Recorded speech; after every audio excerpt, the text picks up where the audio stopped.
Let's talk a little Fed hypocrisy, shall we? We have John Cena, the person who I would argue is responsible for killing off the business more than any of your high-flying indie workers that got signed to middling contracts, but that's neither here nor there and a discussion for another time. But John decided to open up an OnlyFans account. I know what you're thinking. I know what you're thinking. I don't think it's like that, but at the same time, the way that he's promoting it, it might be like that because John Cena says new OnlyFans video drop has more fisting than you might be ready for. Yeah, what?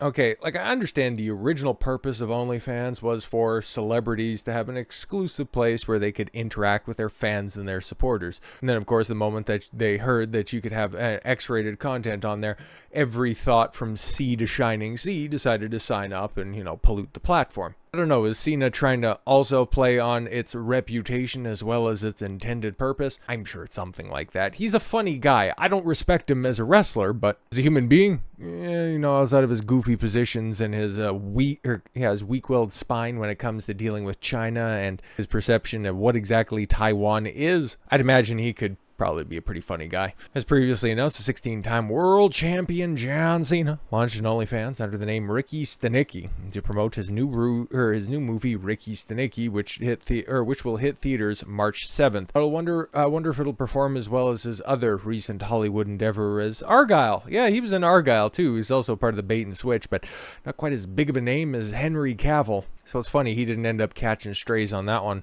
Cena took to Twitter on February 27th to announce that he has dropped a new video. He teased that the video contains more fisting than you might be ready for, and he asked potential viewers whether they were brave enough. Interesting. The video Cena mentions in the post is simply a clip of him putting up his fists. There you go. The post on the other page shows Cena scissoring the pair of scissors, among other clever plays on words. Randy Orton recently said that he wants to collaborate with John Cena on OnlyFans. Jesus Christ, all of these words, man. Like, it sure is something. Okay. But like I said, we're going to be pointing out some hypocrisy right now and some unfair treatment by the Fed. You could argue, as John Cena, I'm sure he probably got clearance and he probably ran it through the people at TKO to say that, hey, I'm going to be doing this to promote my movie. Okay, don't, think that I'm going to be showing anything that shouldn't be shown. But hey, then at the same time, you can't see it either. But John Cena can have an open and brazen OnlyFans account. Meanwhile, stupid Mandy Rose back in, 2022 or something like that, ended up getting fired for having an OnlyFans adjacent account. What does she call it? A fan time account? But there's a reason that she's not trying to claw her way back into the wrestling business, mostly because she wasn't that great to begin with, and that she's getting $55K from simps online. Like, this is absolutely ridiculous. Mandy Rose says someone spent $55,000 on her fan time account to buy it, to run it, to become the manager, to take a portion of the profits. No, this guy just paid a cool purchase price of an entry-level BMW in order to become the butt end of a joke for a podcast. I bet you feel real good about yourself there, pal. Mandy Sacamano, formerly known as Mandy Rose, continues to thrive in her post-Fed career. WWE released the former NXT Women's Champion Mandy Rose December 14th. Reportedly due to her risque content. I don't know if she's, busting it wide open for everybody over there. Frankly, I don't care. She looks like every other gym thought that's out there. I just don't know what makes her so special. I had one person, I won't say any names, one person, and this is on fan time. You don't say, spend $55,000 on me as she's telling this story set next to her husband, fiance. Interesting.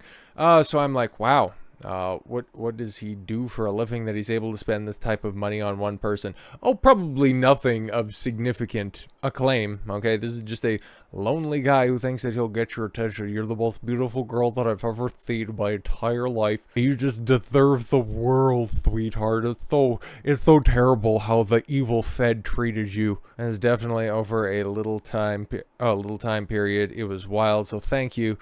It's kind of crazy.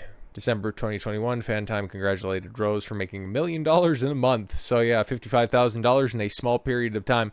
That's just chump change when you're busting it open and throwing it back for the boys.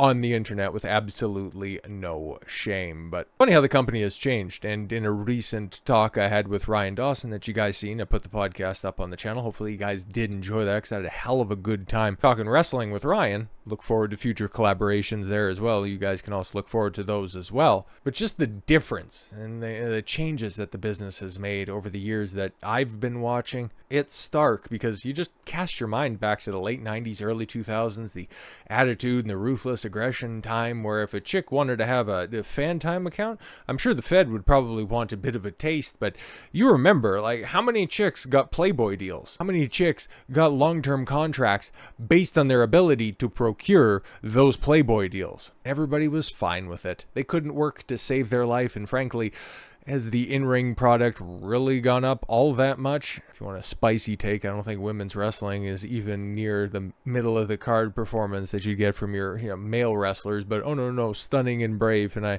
very much look forward to overrunning Becky Lynch, beating the stupid goth chick for night one of WrestleMania. That's going to be such a... it's definitely going to pack them into the rafters, right? But that aside, they continued to give these underperforming chicks a brighter spotlight. Tell me again, when are they booking Evolution 2? I'll be waiting with bated breath. They continue to try to encapsulate that lucrative female market by capitulating to the overarching feminist narrative that permeates all of society, by trying to hoist up women that can't draw to save their lives in order to throw guys who actually draw gates completely and totally under the bus for, guess what? No good reason, okay? Ryan and we went over the lawsuit where Brock isn't even named, where all of these punishments are allegedly stemming from. And even if you take it at face value, everything that is alleged in that lawsuit that is apparently perpetuated by a former UFC champion that was looking to re-up his contract in 2021,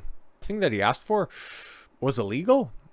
Okay, I'm going to fly to come and see you so we can take care of business, and I'm going to need you without the outside influence of anything else to fill up this jar for me. Use your imagination. None of that is illegal, and now he's getting whitewashed from history. As of right now, at time of recording, his bio page is still up on WWE.com, but as we've seen for a certain stretch of time, Hulk Hogan was also removed from WWE history books, and well, Brock doesn't play that same instrumental role as the Hulkster does. I still think that they would probably end up whipping out the big guns at a moment's notice. So when I did my previous Brock Lesnar video saying that he was whitewashed from a supercard game, one of those goofy pachinko DSP style mobile games, okay, where he just sinks a whole bunch of money, $55,000. Maybe that's the simp who is just handing out cash to Mandy Rose types. And then also talking about how he was downplayed on the WWE 2K poster. Now he's just out of the game. Like, what the hell, man? Brock Lesnar will reportedly be in WWE 2K24, but he won't be playable. Huh? How do you do that? On Thursday, February 22nd, Mike Straw of Insider Gaming published a new report that updated fans on the status of Lesnar in 2K24. According to Straw, Lesnar's character and game files will still be in the game, but he will not be playable. So this is going to be one of those, if you're a fan of gaming, you know the whole DLC that's locked on the disc. Are they just trying to wait to see if this blows over in order to bring back Lesnar in some form or fashion? They're just not strong enough in their conviction to look through everything and go, allegation, and stand by somebody who has been with their company for as much as Brock Lesnar has a full-time contract since, 2012? Yeah, 2012, right? For well over a decade. At one point in time positioned to be, and was for a brief period of time, the face of the company. No, just because some chick got her feelings hurt and her hair dirty. Straw noted that 2K was unable to fully remove Lesnar due to the fact that the game is in the late stages of development. Straw also stated that Lesnar has minor inclusions within different modes of the game. Yeah, if you're going to be celebrating 40 years of WrestleMania, how do you tell, especially in the 30s when you're dealing with WrestleManias? How do you deal with those? How do you tell the story of your current face of the company and boring-ass Roman Reigns without including Brock Lesnar? Spoiler, you can't. Lesnar was not included in the full roster list of the game when it was released on Wednesday, February 24th. Controversy has surrounded Lesnar for weeks at this point, as many suspect that he is... even look at the way that stupid wrestling journalists have to report this. Speculate Former UFC heavyweight champion was the name of Janel and Janel's Grant's lawsuit against Vince McMahon, Johnny Ace, and WWE. One of the most blatant examples, like that entire lawsuit. I've gone over it multiple times, and yes, go back to the podcast that I did with Ryan that's now on the channel for a much more comprehensive breakdown of that, because there are so many inconsistencies, so many leaps in logic when it comes to the writing of that. But there is no more of a defamatory claim than just naming somebody without naming somebody and then ending up having this type of backlash. It's disgusting. Absolutely as disgusting as potentially getting poop in your hair. Before the lawsuit emerged, many fans were hoping to see Lesnar take on, yes, Walter at WrestleMania. Hey man, that would have been like, I have no intention of watching WrestleMania this year. Cody Rhodes does absolutely nothing for me. Roman Reigns, you already know my opinion on that. And The Rock is probably... he's not even in the top 5 of prominent Attitude Era guys that, I look back upon fondly. I think he's highly overrated, but that's another discussion for another time. Seth Rollins, yeah, if he was on fire, I wouldn't cross the street to piss him out. Okay, there's nobody on that roster right now outside of like AJ Styles that I'd actually give a shit to go and watch. But Walter Lesnar, oh my god, that would have been one of the greatest big man matches of all time if Lesnar had his working boots on that night. But not gonna see it.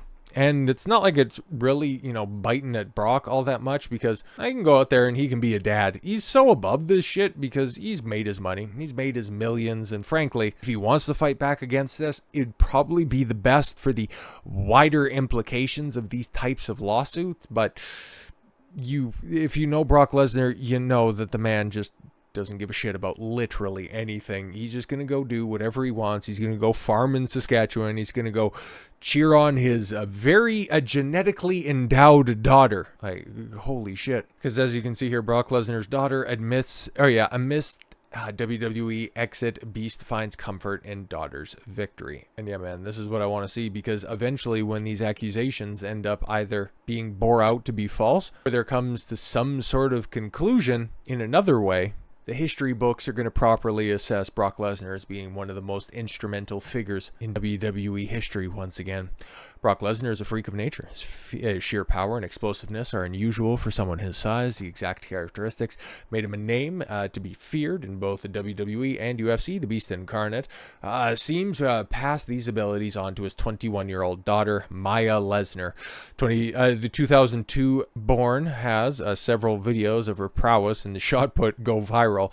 You don't say. This time around, it was a picture of a father-daughter duo hugging that broke Instagram. Yeah, man, it's really nice and very freaky to see, a double-sided mirror being held up to one another. And hey, man, normally it's like man buns are gay, but you go ahead and tell that to Brock Lesnar. But hey, man, now he just has time to be a dad. He doesn't have to deal with any of that shit, pun very much intended, that's going on over in the Fed, because with all of the stories that we've covered recently, it just seems like a certain type of circus. If you're looking forward to WrestleMania, good for you. I don't want to rain on your parade, but this is one of the worst creative stretches that I've seen in wrestling in a very long time. Thank God Okada's coming stateside. It might actually give me reason to check back into the product for the first time in years. So with all that said, thank you all very much for the gift of your time. I've been Don Consuelo. I want you to follow your gut and get after it. Take care, everyone.